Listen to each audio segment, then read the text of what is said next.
Well, it's 3 p.m. and it appears we're still short of a quorum. I think I probably could send the sergeant at arms out to round up absent members, but the absent members tend to have titles like chairman of appropriations and chairman of finance and chairman of education. And I'm really not sure it's in my best interest to send somebody out to forcibly bring them here. But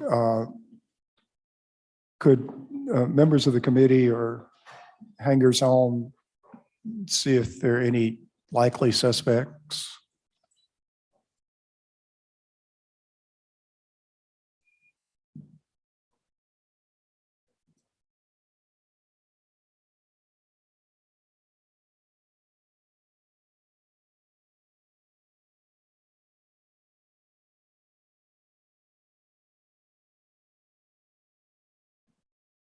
I think perhaps the thing to do is for me to call the committee to order and have the secretary begin to call the roll and see what happens when we do that.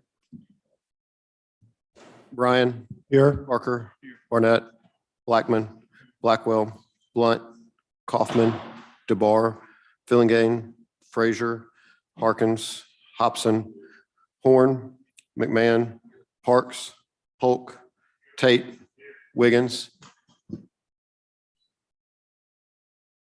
Parks is over there in the corner. I didn't know he was on the committee.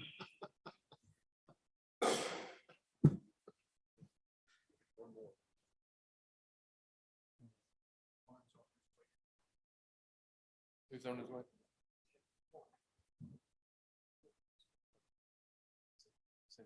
Well, since we're here, I'll just for everyone's planning purposes, there are doubly referred bills that I'm taking up today because I think we need to get them to appropriations. And at least in my opinion, the bills that are on the calendar for today are basically appropriations issues. And so I'm just interested in getting the bills to that committee. And I think that it's their budgetary concerns. So whatever they come up with is what we'll do. I do intend to have one more committee meeting, which will be at our regularly scheduled time on Tuesday. So Tuesday afternoon of next week, we'll meet again. And that's sort of my thoughts about scheduling, if that helps anyone.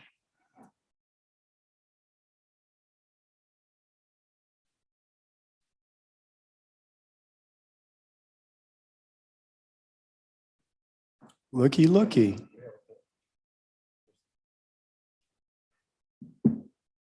I'm informed we have a quorum. The first item on the agenda is House Bill 518. This is a bill dealing with COVID funds, and we sent some COVID funds to local providers in the previous round of funds. The COVID decisions or budgetary issues, they're being made over in appropriations. My suggestion is that we send this bill to the Appropriations Committee, let them consider it, because they need to consider it in the package of what are we doing about COVID generally. And if they feel that we need this bill, they can send it back to us. That's sort of my thoughts and suggestions. The motion is title sufficient to pass. Senator Hobson. Thank you, Mr. Chairman. The question is related to the administrative expense of 1.5%. Is that something that has been cleared with the Department of Health to determine that they were able to do it for that amount? I've seen everything from 1.5% to 2%, 1 to 2% on various agencies, but if 1.5 is good with them and they I've not cleared that with the Department of Health. And again, I think that a number of COVID bills have gone through appropriations, and I think the Appropriations Committee has a much better sense of what's appropriate for. I mean, it's sort of a one-off thing for me, and I think the vice chair over there has sort of dealt with this over and over again. I think the Appropriations Committee would love to hear the opinion of the Public Health Committee so that the Appropriations Committee does not have to send the bill back to the Public Health Committee for approval if a new amount's determined. That's why I wanted to get this on the front end if possible. But thank you, Mr. Chairman. You ready to vote? Motion is title sufficient to pass. All in favor say aye. All opposed, no. It appears the ayes have it.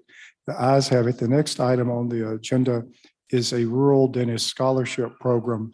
It's a simple bill. What the bill does is it increases the number of scholarships for dentists who would be from and serve rural areas under the existing program. The existing program funds 3 students per year. This would fund 6 students per year. I'm told the cost of it is somewhere in the neighborhood of $500,000. I mean, my idea is I'm in favor of helping people get training in any area of healthcare. But again, it boils down to what's the most efficient use of funds? And I think appropriations looks at that. The motion title sufficient to pass.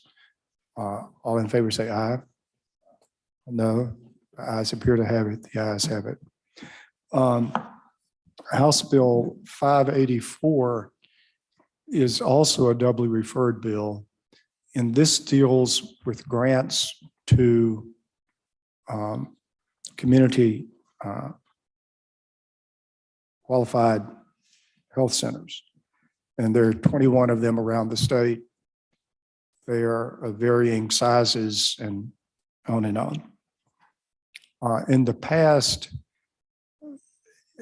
and I should say these rural health centers manage to operate on a variety of revenue streams. They provide services in rural areas. When I say rural areas back home, they have clinics in Smithville, which is the big city, and then they have clinics in Mantachie and Tremont and Holka, and they provide service truly in rural areas and of high quality. And back home, there are people with private insurance who go to these places, and they have Medicaid and all. But in order for them to come out and be able to operate, they need some additional funds, and the state has traditionally put in $4 million. I'm told that there is some thought that it might go to $8 million. Depending on the amount of the funds that are put into the building, the current law says that each qualified health center should receive that no one can get a grant in excess of $200,000 per calendar year. My suggestion is, in order to have something to work with, we simply take that maximum, which says no more than $200,000 per calendar year, and say no more than 10% of the available funds, which then would give additional flexibility to the Department of Health to take into account the varying sizes in all of the districts. At least it seems to me that's the best way to proceed at this time. And so I would suggest to the committee that we have a strike all amendment, which just brings forward all the existing language, changes the figure which says no more than 200,000 to a figure which says no more than 10%, and see what the appropriations process does and what, if anything, we need to do with this toward the end of the session.